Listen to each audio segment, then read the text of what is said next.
নমস্কার বন্ধুরা, রুচির কিচেনে সবাইকে স্বাগত জানাই। আজকে লাউ শাক, কুমড়ো আর আলু দিয়ে দারুণ টেস্টি নিরামিষ একটি রেসিপি নিয়ে এসেছি। আশা করি আপনাদেরও ভীষণই ভালো লাগবে। চলুন রেসিপিটা দেখে নেওয়া যাক। তো প্রথমেই দেখুন, এখানে আমি লাউ শাক কেটে নিয়েছি। কিছু লাউ শাক আর ডাঁটাগুলো কিন্তু একই সঙ্গে কেটে ধুয়ে পরিষ্কার করে নিয়েছি। তার সঙ্গে একটা আলু নিয়েছি এইভাবে কেটে, আর নিয়েছি একটু কুমড়ো। তো কুমড়োর খোসাটাকে ছাড়িয়ে এইভাবে ডুমো ডুমো করে কেটে নিয়েছি। সবজিগুলোকে কেটে ধুয়ে পরিষ্কার করে নিয়েছি। এদিকে দেখুন বন্ধুরা, আমি একটা কড়াই বসিয়ে দিয়েছি, একটা ভাজা মশলা বানাবো। তো প্রথমেই অল্প করে একটু তেজপাতা নিয়েছি, একটা গোটা তেজপাতার থেকে ছিঁড়ে, আর নিয়েছি একটা শুকনো লঙ্কা, হালকা করে একটু ভেজে নিয়েছি। তারপরে দিয়েছি এখানে হাফ চামচের একটু বেশি পাঁচফোড়ন, আর তারই সঙ্গে নিয়েছি হাফ চামচের একটু বেশি গোটা জিরে। সম পরিমাণেই নিয়েছি পাঁচফোড়ন আর গোটা জিরে। এখন লো ফ্লেমে এই মশলাটাকে ভালো করে একটু ভেজে নেব। তবে একদম যেন কালো না হয়ে যায়, পুড়িয়ে ফেলবো না, হালকা হালকা করে এইভাবে ভেজে নিতে হবে। পুড়িয়ে ফেললে টেস্টটা কিন্তু একদমই ভালো হবে না। তো লো ফ্লেমে এইভাবে একটু সময় নিয়ে মশলাটাকে দেখুন বন্ধুরা ভেজে নিতে হবে। এখানে মশলাটা ভাজা হয়ে গিয়েছে, এখন এই মশলাটাকে তুলে নিতে হবে। এইভাবে করেই ভেজে নিতে হবে।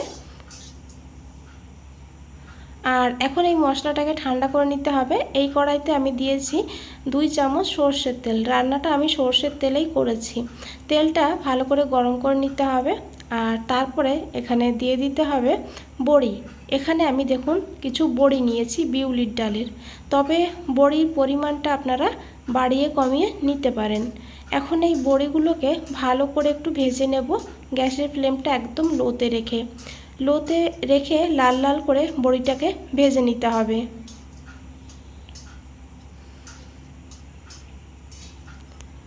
তো দেখুন বন্ধুরা, বড়ি এখানে ভাজা হয়ে গিয়েছে। এখন এই বড়িগুলোকে তুলে নিতে হবে।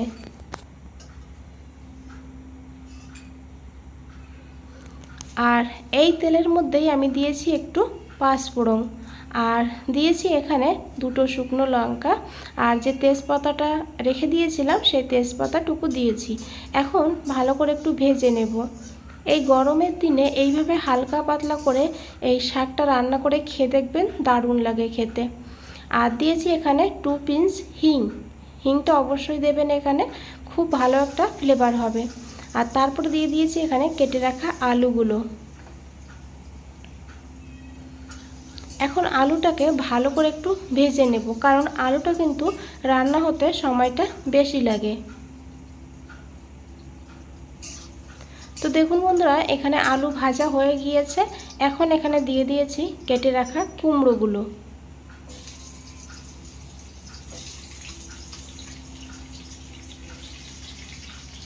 এখন আলুর সঙ্গে কুমড়োটাকেও কিন্তু ভালো করে ভেজে নিতে হবে।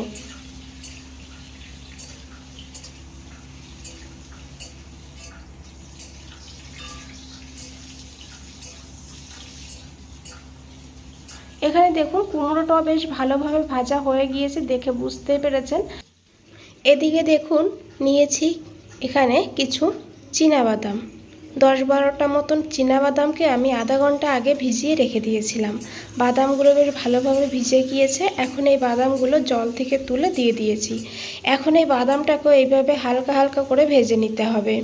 এইভাবে বাদাম দিয়ে রান্না করলে খেতে দারুণ হবে। তো দেখুন বাদামটা ভাজা হয়ে গিয়েছে। এখন এখানে দিয়ে দিতে হবে আদা। এখানে দেখুন অল্প করে একটু আদা নিয়েছি, আদাটাকে গ্রেট করে দিয়ে দিতে হবে।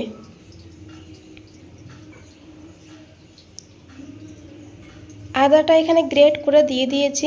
এখন আদাটাকেও একটু ভাজা ভাজা করে নেব। এইভাবে আদা দিয়ে রান্না করে দেখবেন, খেতে খুবই ভালো লাগবে। আর আদার খুব সুন্দর একটা ফ্লেভারও কিন্তু এর সঙ্গে মিশে যাবে। তো দেখুন আদাটাও ভাজা হয়ে গিয়েছে। এখন এখানে দিয়ে দিয়েছি কেটে রাখা শাকগুলো। শাক আর ডাঁটাগুলো একই সঙ্গে কিন্তু দিয়ে দিয়েছি। এখন এই শাকটাকেও ভালো করে একটু ভেজে নেব। তো 1.5 মিনিট মতন এইভাবে শাকটাকে ভেজে নিতে হবে। কম মশলায় এই রেসিপিটা কিন্তু খেতে দুর্দান্ত হয়। এইভাবে একবার বানিয়ে দেখবেন বন্ধুরা, তারপরে আমাকে কমেন্টে জানাবেন আপনাদের কেমন লেগেছে। তো দেখুন খুব ভালো করে মিশিয়ে নিয়েছি, আর শাকটাও কিন্তু অনেকটা নরম হয়ে গিয়েছে। এখন এখানে দিয়ে দিয়েছি পরিমাণ মতন লবণ, আর দিয়েছি এখানে হাফ চামচ হলুদের গুঁড়ো।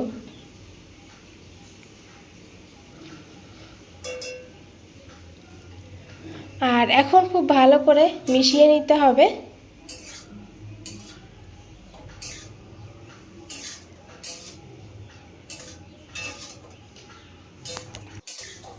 দেখুন বন্ধুরা খুব ভালো করে মিশিয়ে নিয়েছি। আর এদিকে দেখুন যে ভাজা মশলাটা বানিয়েছিলাম পাঁচফোড়ন আর জিরে দিয়ে, সেই মশলাটাকে কিন্তু আমি এইভাবে শুকনো অবস্থায় গুঁড়ো করে নিয়েছি।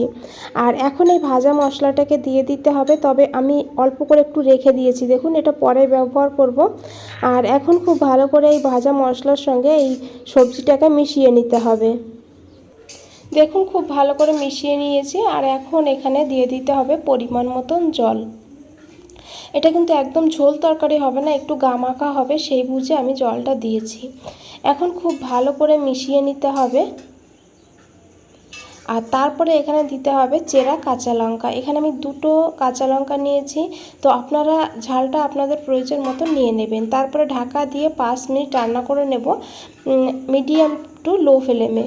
আর 5 মিনিট পর ঢাকনাটা খুলে নিয়েছি। এখন দেখুন খুব ভালো করে একবার মিশিয়ে নেব। রান্নাটা প্রায় হয়ে গিয়েছে। আর এখানে দেখুন আলু, কুমড়ো, ডাঁটা সব কিছু ভালোভাবে সিদ্ধ হয়ে গিয়েছে। এইভাবে এই গরমে হালকা পাতলা করে এইভাবে রান্না করে খেয়ে দেখবেন, শরীরও সুস্থ থাকবে, আবার খেতেও ভালো লাগবে। এখন দিয়ে দিয়েছি একটু চিনি, টেস্টটাকে ব্যালেন্স করার জন্য অবশ্যই একটু চিনি এখানে দিয়ে দেবেন। দিয়ে খুব ভালো করে মিশিয়ে নিতে হবে।